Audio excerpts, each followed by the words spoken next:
I went my way, he went his way, and in 2.5 days we were going to hook up again. We were on the road again. So now it's Belmont, Texas, I believe.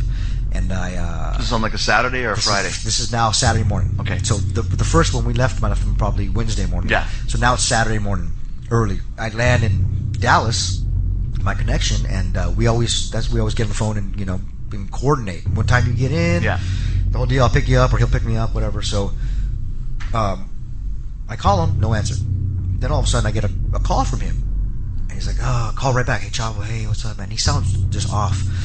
I'm like, "Man, you okay?" He's like, "Yeah, I'm cool, man. Just really bad, a really, really just bad weekend. And just, Daniel and Nancy are sick, his wife, and, So you're actually talking to him at this point? I'm talking to him, yeah. And this is basically after he's probably killed his wife? Yes. Yeah. Yes. They're sick, they're not feeling good. And I'm like, all right, cool. And, well, you coming in? Yeah, I missed my flight. But don't worry, I'm going to catch another flight and I'll be there. Okay, I go, just call me when you get in and I'll pick you up, no matter what time it is. We were landing in Houston. I had to drive to Belmont, and I was like, don't worry about it. We're late. I'll wait for you. Okay. So he gets getting ready to get off the phone, and he goes, he makes a point of it. It stops. He goes, Chavo. I go, yeah. And he goes, I love you. I said, I love you too, man. It wasn't too off kilter, because we always tell each other we love each other. Yeah. But this was really forced. It was not forced. It was really like made a point of it. It was like, hey man, okay, I love you, brother. Okay, no, it was like, Chavo, I love you. I want you to understand this. Basically, yeah. Don't forget this. Coming from a man with very few words. Yeah. I was like, all right, I love you too, bro. So I hung up, and I thought, that was strange. So I called him right back, and I go, hey man, are you all right? I'm fine, man. Like I said, I just had a real hard weekend, and just real hard weekend, and I had to go take him, Daniel and Nancy to the hospital, and I'm like, oh, okay, man. Well, I'm here. Okay, man. Okay, cool. So then hung up, and that was the last I actually talked to him. I guess he called Scott Armstrong too. He and I hooked up. We hooked up, and we ended up driving, waiting for Chris.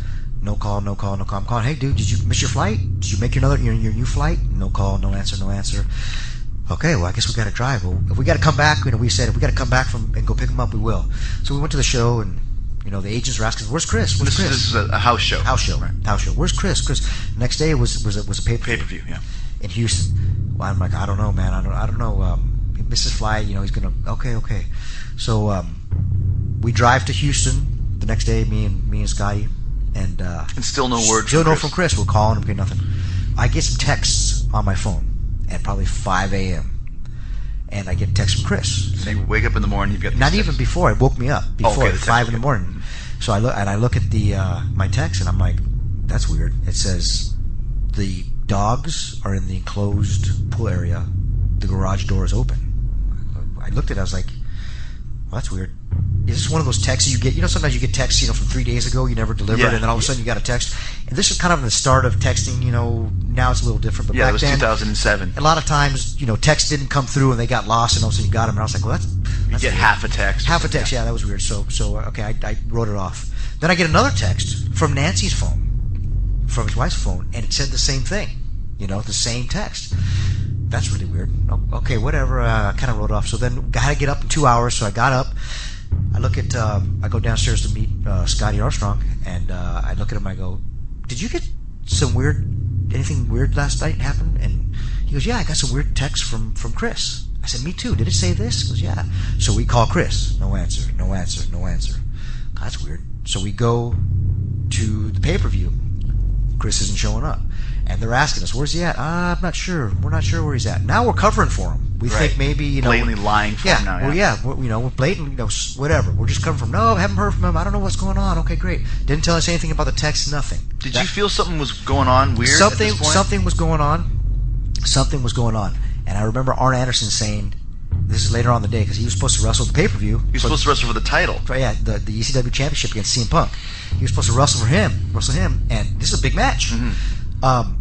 And I remember Arn Anderson saying, you know what, if Benoit didn't show up with no word, he's either has just taken off to like Alaska and he's going to be like a merchant marine or something, or he's dead, basically.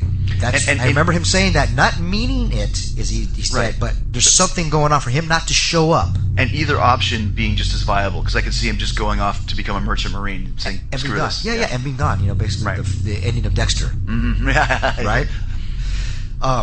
And then, so I didn't say anything. We didn't say anything. The next day, we're in Corpus Christi for a super show, another super show. And those damn super shows, man. I don't know what's got Yeah. But And you still didn't know anything. we still didn't know. We've been calling him. So finally, I go to Johnny Ace. I go, Johnny was the head of talent relations. Mm-hmm. I go, Johnny, this is my phone. This is what I got yesterday. And he's like, you know, with his Johnny voice, Chavo, hey, what are you talking about? Why didn't you show me this yesterday? I said, Johnny, we're trying to cover for him. Mm-hmm. Be honest with you, I didn't know what was going on. We're covering for him. He's like, all right, let me get on the phone. So I guess they called the Atlanta police or whatever, and I don't know anything about it. You know, that's the last thing I heard. And then all of a sudden, about an hour later, they do a big old meeting at the ring with all the wrestlers, and then they did this periodically, you know, to talk about, you know, Yeah, they would have like a team meeting. yeah, or where the something. company's going, or you know, Vince had to say something big, you know. So Yeah.